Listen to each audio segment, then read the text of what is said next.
Never taking no for an answer in business is just garbage advice. I mean, just really, and from a ethical standpoint, just positively, reprehensibly terrible, terrible, terrible advice.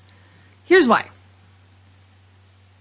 If you want to do good work in the world and you want to have a reputation for putting quality into the world and you want to actually be someone who is part of making a difference and making capitalism into something not predatory and terrible, then you take the no and you move on.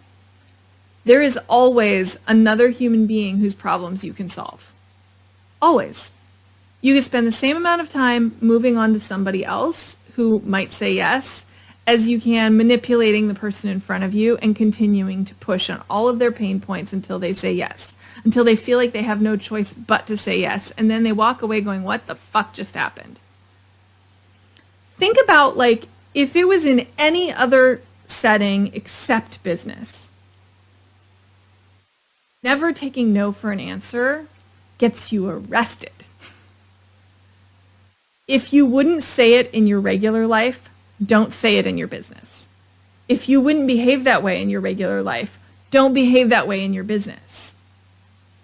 If you're going to blow right past someone's objections and boundaries in your personal life, then guess what? You're going to be a schmuck in your business. That's just a given.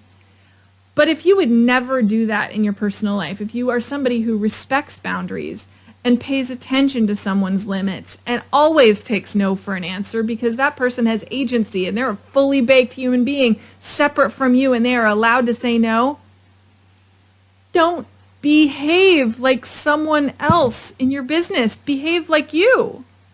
Recognize that no is a perfectly reasonable thing for someone to say, and it's not a judgment on you. It's not a judgment on the quality of your work. It's someone saying, not for me. And that's okay. Sometimes taking the no can open up amazing opportunities with that person.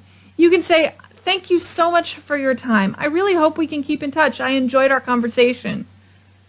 And then that person might be a referral source for you. It's happened to me where somebody just felt like I just wasn't the right coach for them. But they referred other people to me because I took their no. I didn't pressure, I didn't push, I didn't make them feel guilty, I didn't make them feel like the sky would fall if they didn't hire me. They walked away and we stayed friends and we stayed in touch and they sent me clients. That's the way it works. Play the longer game. Develop relationships. Respect boundaries. Professionally, personally, fucking always.